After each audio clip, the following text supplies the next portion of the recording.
Hi, everyone. I would like to introduce you to our guest today, Mark Coleman. He's the author of From Suffering to Peace, Make Peace with Your Mind, and Awaken the Wild. He is the founder of Mindfulness Institute and has an MA in clinical psychology.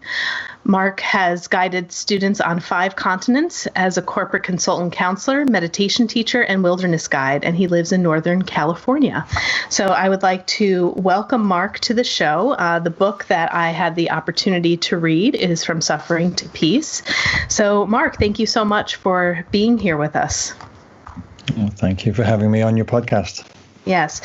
As I told you before, and my audience is aware that I had lost my mom pretty tragically a few months ago, and we were going to get ready to have this conversation probably way too soon than I should have been podcasting. So I really am very grateful that we were able to wait a little bit and have you on a little later on. So I've been able to digest the experience. But I have also been practicing mindfulness for a while. I teach it with my clients. I am a licensed mental health therapist. I have my own private practice. So I've always tried to incorporate some mindfulness techniques in to be able to help my clients. And so before we begin to talk a little bit about From Suffering to Peace and some of my favorite parts of your book, I was hoping that you could just let our listeners know a little bit more about your background and the work that you're doing in the world.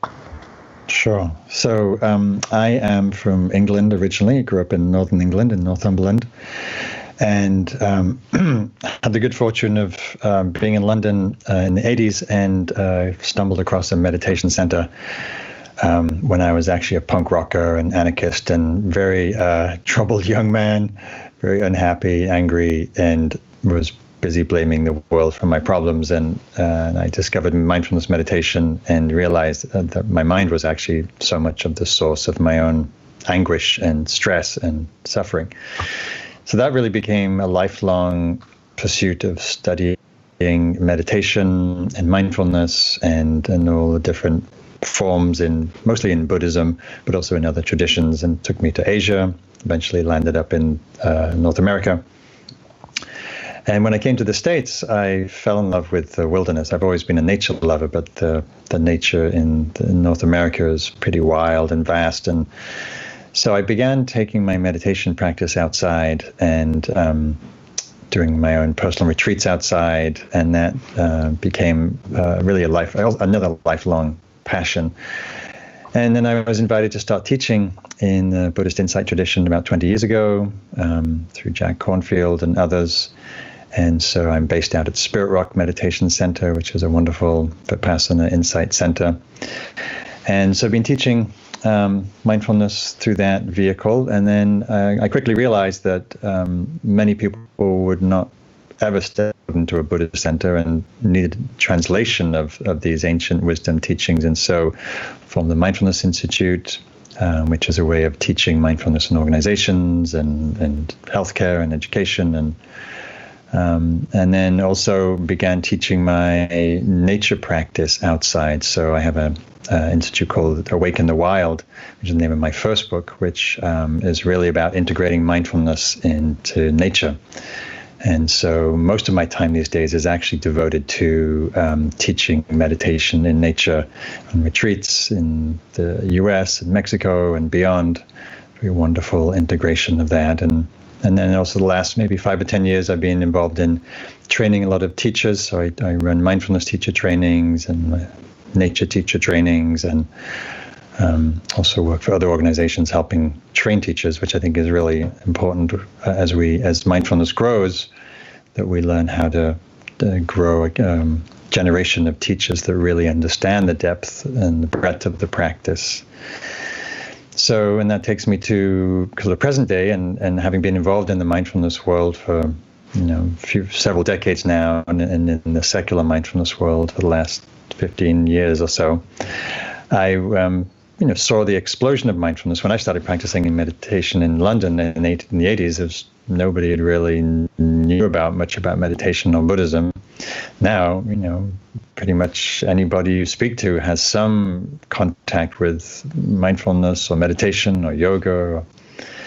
But my concern, having studied in the Buddhist tradition and the depth of wisdom traditions for so long, I was concerned that mindfulness was losing the meaning, the original meaning and scope of it, which is really, it's a path of liberation, a path of how do we understand our existential human condition, how do we meet both the beauty and the suffering of life, how do we meet the joys and the sorrows. And so the book really is an attempt to speak to how mindfulness really can help us in every facet of our life. And so here we are today. Yeah, and we're recording this during the time of the world going through this pandemic. So, pretty interesting. And just even the title of your book, From Suffering to Peace, I think that a large part of our conversation and what you've already written in this book, we could probably help some of our listeners to help them during this time, as well, of what everyone is going through. And a lot of people are suffering. And how do you find peace in so much that is changing, which is actually going to bring me to the first chapter in the book, or the fourth chapter that you have here. But I wanted to just let our listeners know a little bit about how you break this book up. I really liked it. There's a few different sections. There's 4 sections. And what Mark does is in section 1, he has a bunch of different topics that we're going to go through, not today, but that are in section 1. And it's finding peace in the body. The second section is finding peace in the mind. The third section is finding peace in the heart. And the fourth one is finding peace in the world. So I've decided to pick out a few that I really wanted to talk to him about that had a great impact on me when I was reading it. So I also wanted to just mention too, before we go to the first part, is that there's a part in the very beginning where you are actually teaching the reader the majority of the time we aren't even in the conscious mind. That I think it was 45% of the day, we are not in the conscious mind. And you had written in there and said, so pretty much most of our life, we're not even present for it.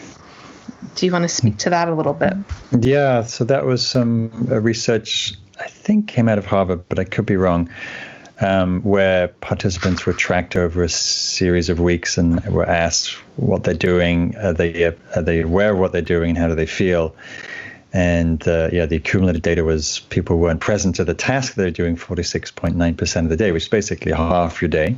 And if we spend a third of our days, in bed sleeping, not a day but nighttime, and half the waking day not present, then basically we're only present a third of each day, which is by the time we're 60, we've only been present for 20 years of our life, which is kind of sad.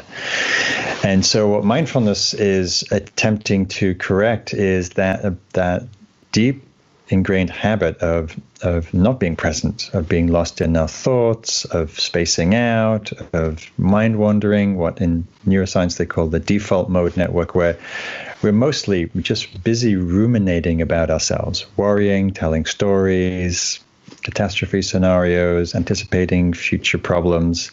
It's part of our evolutionary psychology. And it's a way that when we're not mindful, we just get lost there. And so the sad part about that is life goes by.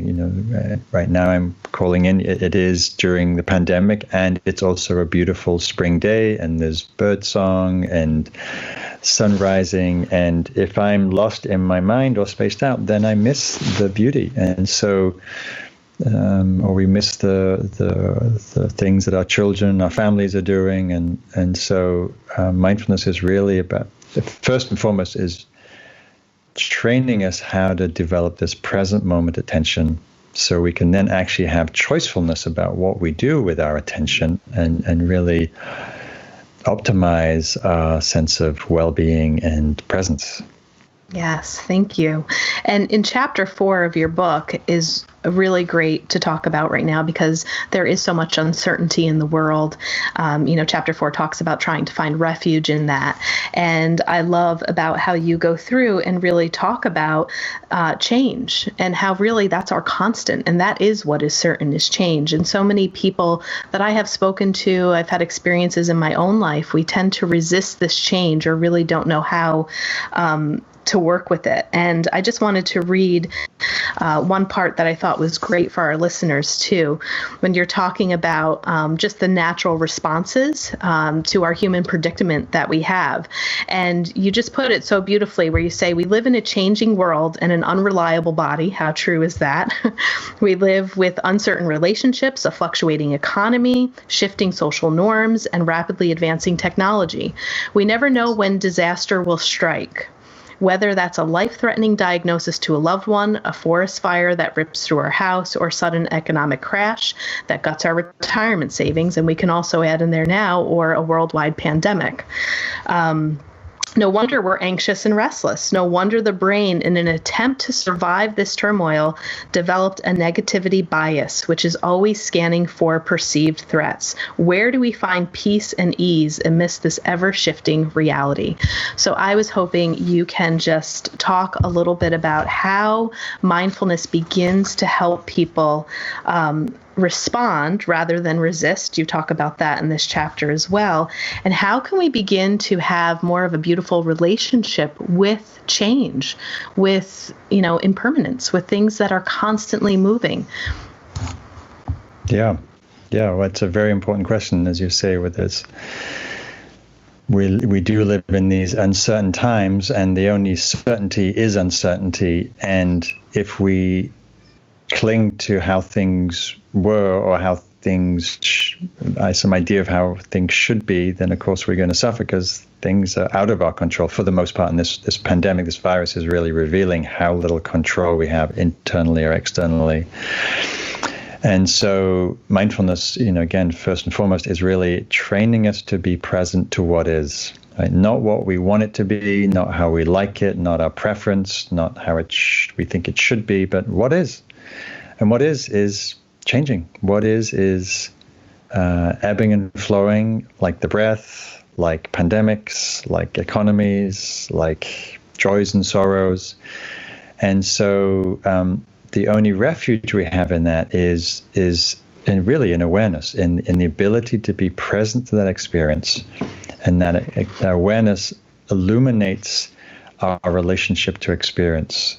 Can I be present to this? Yes, no. If I can't be present to it, what am I doing? Oh, I'm resisting. Oh, I'm fighting. Oh, I'm hating. I'm blaming. I'm judging. I'm all the ways that we add suffering onto, the distress of change.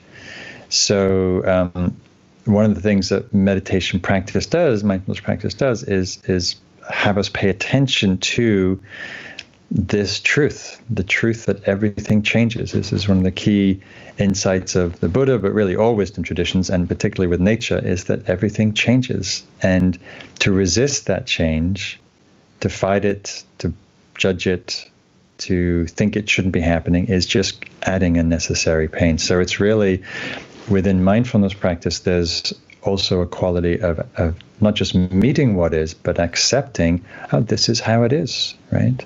I had plans for summer. I had a whole year program of meditation retreats and nature retreats and family gatherings. And look, and then pandemic happens and none of that's happening. Lots of retreats canceled. And, and it is how it is. And I'm not suffering around it because it's out of my control. And it's like, okay, well, they all canceled. Now, given that, how can I respond? And so I'm creating online courses and online trainings, and so the ability to meet experience and flow with it allows us to be more responsive. Great, thank you. Also in this chapter, you gave me a gift, and I'm sure every reader that reads this book, which is the one less mantra. Mm-hmm. And I absolutely love this. Can you talk about your one less mantra? Yeah, so I was on a retreat, and actually the teacher was exploring death contemplation, just reflecting on our own mortality, that we're not going to be here forever, and how are we meeting that, and how can we use that to galvanize a sense of really seizing the moment and making the most of this precious life. And as I was breathing and contemplating breath, I was aware that with each breath I take is one breath I'm going to have in this life. Each full moon rise that I see is one less full moon rise. Each summer that we're about to enter into is one less summer that I will experience. And so we can look at that in two ways. One is gloomily, like, oh no, it's my breath is going, the moons are going, the summers are going. Or we can look at it as, oh, if this is one less summer, I want to be present for this summer, or this breath, or this person, or this event. And so I find that very helpful to reflect that none of this is going to last for very long. It's all changing, and eventually we will lose everything. And so if that's the case, I really want to make sure that I'm present and here and really showing up for this beautiful, amazing, mysterious thing called life, called breath, called sunrise, called birdsong. And so it really is an invitation to really be present and be here fully. Yes, thank you. I love that. And I'm adding it to my mantras. I sometimes get teased a little bit by my friends because they sometimes feel like, oh, you think about death way too much. Like I was having a road trip with a friend back in February, and we were talking about death, and I was just showing so much appreciation for the moment and so excited, like you were talking about, knowing that this is what I'm having in this moment right here. And my friend was like, do you think something's going to happen to you? Are you getting an intuitive feeling that maybe you're not going to be here very long? And I said, no. I said, but contemplating death is one of our best teachers, because for me, it brings me, when you do think about that, truly appreciating what is happening right here, right now, which is also one of the gifts that I have found from this pandemic. As much as people want to try to have fast moving momentum and to try to get things done, and some people are trying to predict, well, what will I do this summer once, we're not paused anymore? If you really allow this pandemic and work with it, flow with it, you'll see that there's so many beautiful moments of trying to teach us how to be more still and how to be in our day, because we've got nowhere to go. We don't, we can't plan necessarily for some things. If, like yourself, myself, we own businesses here and we're trying to get creative and figure out how we can still do what we need to do in the world. But at the same time, there is such beauty in having nowhere to go. Mm-hmm. Yeah, couldn't agree more. Yeah. Okay, so let me move to, let's see, knowing dissatisfaction and its causes. This is in section 2, finding peace in the mind. And I'm just going to run to some areas here that I have highlighted that I wanted to talk to you about.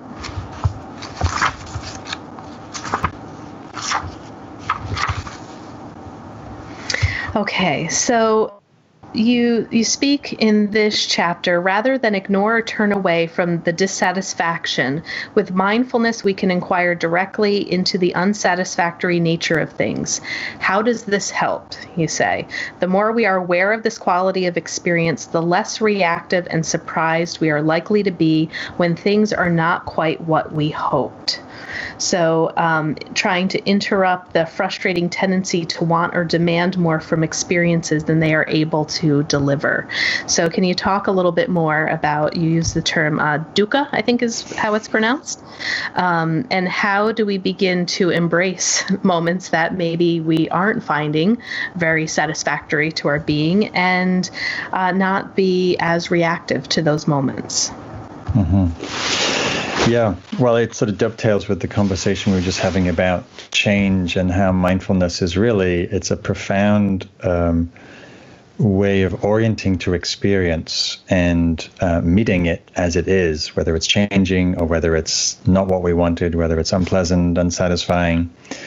So simple example, so I came out to the woods, to a cabin that I know because I'm doing some recording in nature, and I thought it would be the perfect place for recording, and it sort of is in some ways, and it's freezing and it's very buggy and there's workers just showed up constructing down the hill, and I sort of laugh because I imagine this perfect tranquil woodsy scenario, and of course it's the woods, there's bugs and there's noise and there's turkeys gobbling and mice in the roofs and all kinds of things. And so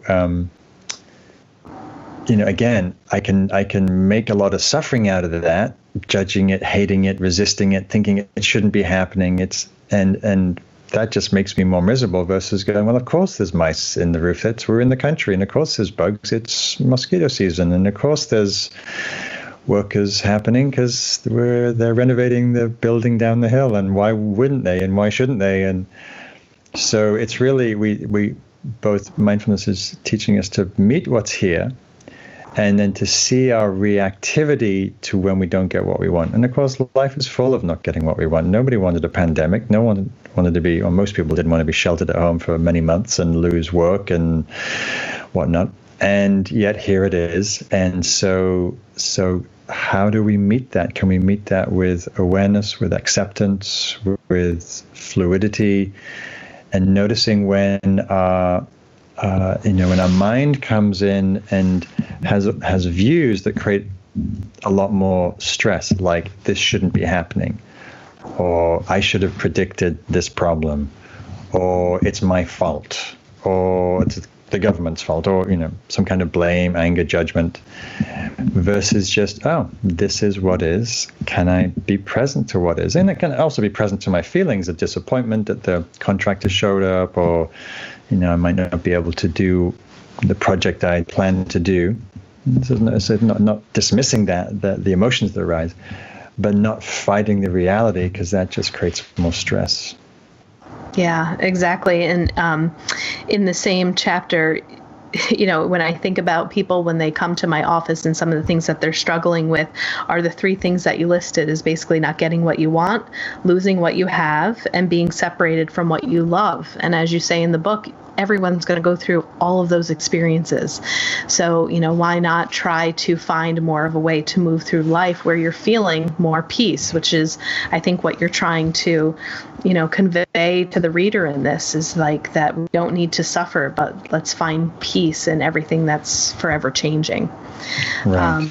In particular, in this pandemic, we're definitely losing, not getting what we want, losing what we have, and being separated from that which we love. And again, does that need to create suffering, or can we meet it and learn how to relate to it wisely and kindly?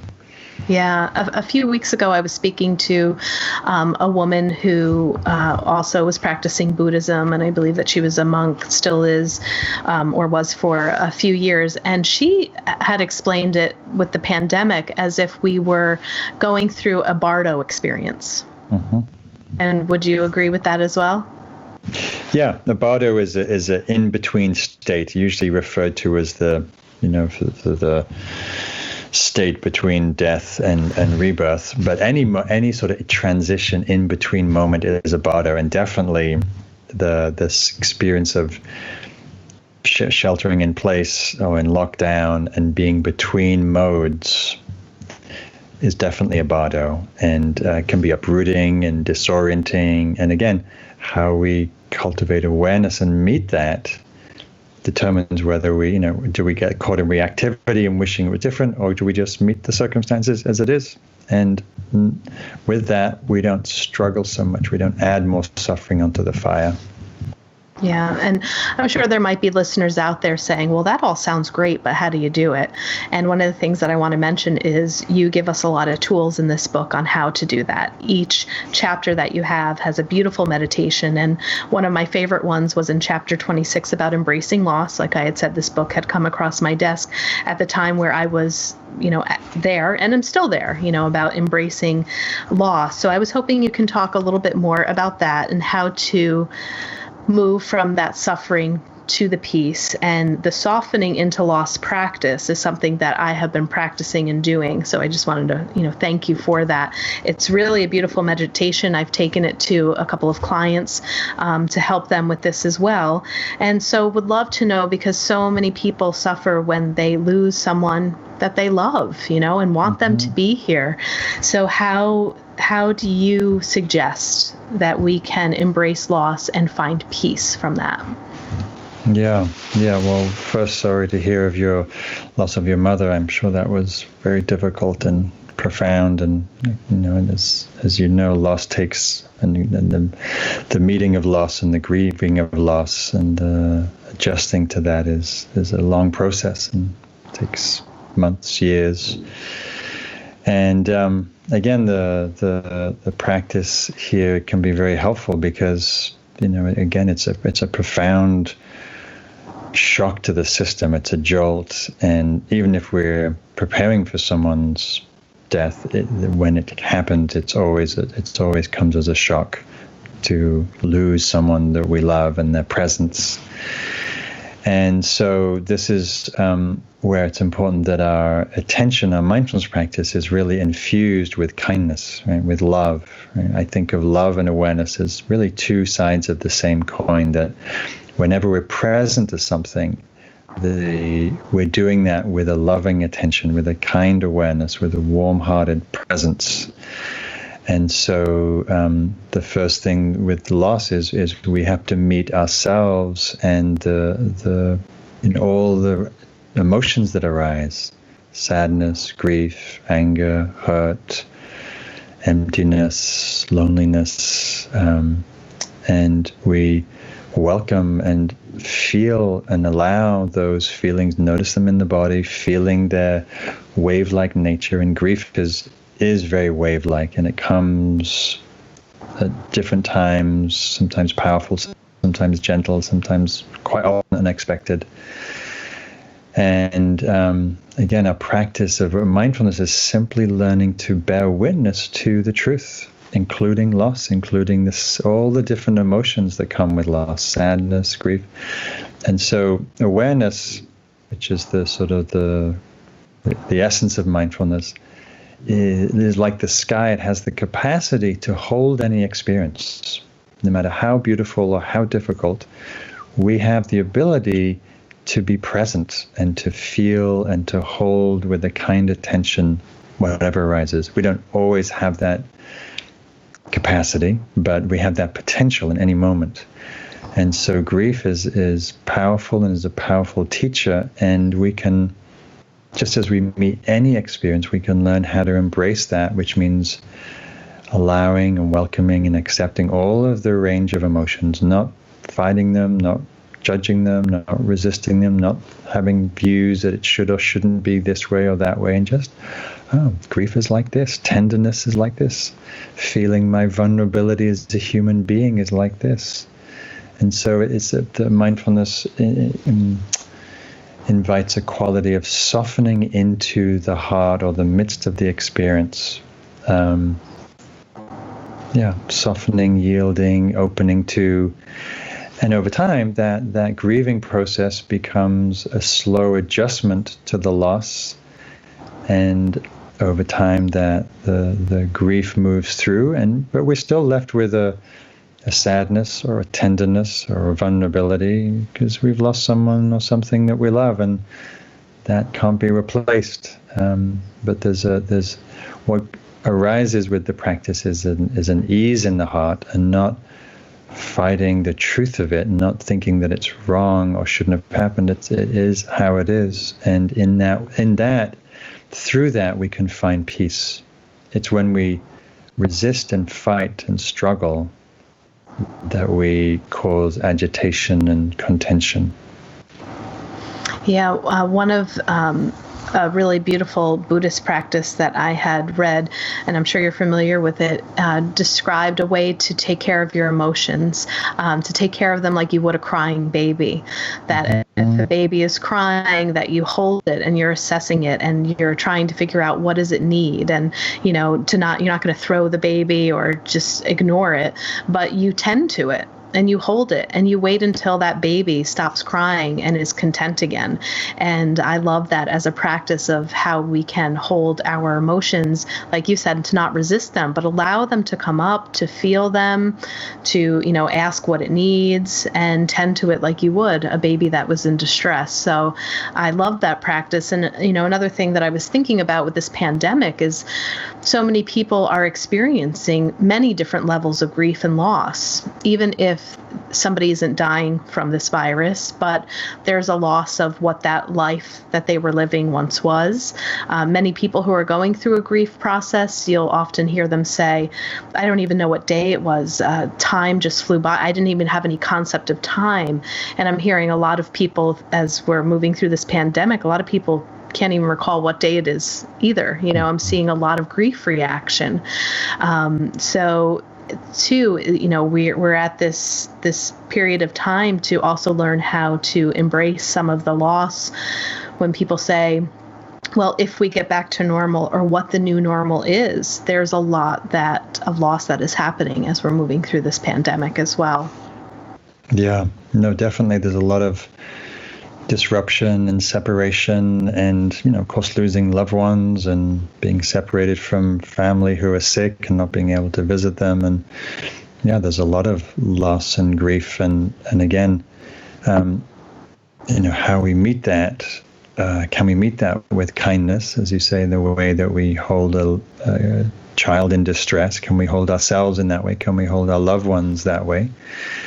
And of course, there are times to take action and times to engage and to respond. But the first step is really noticing what's happening, welcoming it, feeling it, being aware of it, noticing its changing nature, and then asking, what is the wise response? Do I reach out? Do I call? Do I tend to myself or others? Do I take action in some way? And so we don't just be present and be with it and feel it, but there's also a place for engagement and action. Thank you. Yeah. So can you let our listeners know just how you're adapting to this change and what you are going to be offering online? Like you said, some of your summer courses have been canceled and you're readjusting yourself to figuring out how you can still probably run things. So can you let our listeners know what your website is and what you have planned in the next few months and throughout the summer in case they're interested in learning from you? Sure. Yeah, well, in California, we're in lockdown till the end of May. And so I've been offering a lot of my programs online. So I've been offering meditation retreats online, my nature retreats online. I've been doing a daily sunrise meditation from 7 a.m. Pacific time, and just supporting people to have a nature practice, particularly those who are in the city who can't see the sunrise. And so Monday through Friday, I've been offering those teachings, and I'm just about to launch an online course in mid-May around cultivating resilience in nature, which I think is very important, how we stay resilient and resourced during this time. And also I have several other retreats coming up in the summer, one in June. There was going to be a wilderness retreat, but instead we're doing a 4-day online retreat where I encourage people to be in their gardens, or on their balconies, or in the woods if they can get some kind of reception. And then we practice together as a community, often worldwide. Like for my sunrise meditations, I have people tuning in from Singapore and Brazil and India and Australia and Europe and North America. And so it's a way of encouraging people to practice at home or practice in the park or in the garden, and really still feel the power and the benefit of meditation, of community, of retreat. And so I have a retreat coming up in June. And then I'll, my website is markcoleman.org, M-A-R-K, Coleman.org. And so I'll be listing more events there, and hopefully at some point in the summer we may be able to have an actual live retreat in person, but we'll see what the rules are about social gatherings.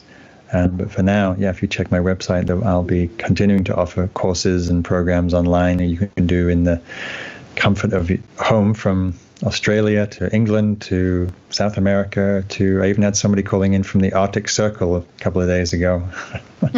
Wow. And all those places that you mentioned are all places that we have listeners from as well. So I hope that I'm introducing them to you and that they will be able to, have the benefit of learning from you to take these courses.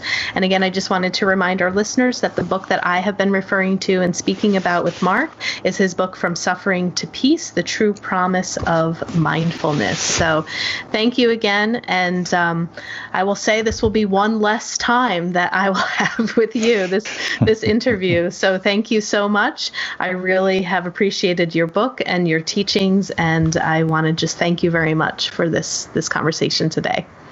Great. Well, thank you for your good work, and take good care. You too. Thank you.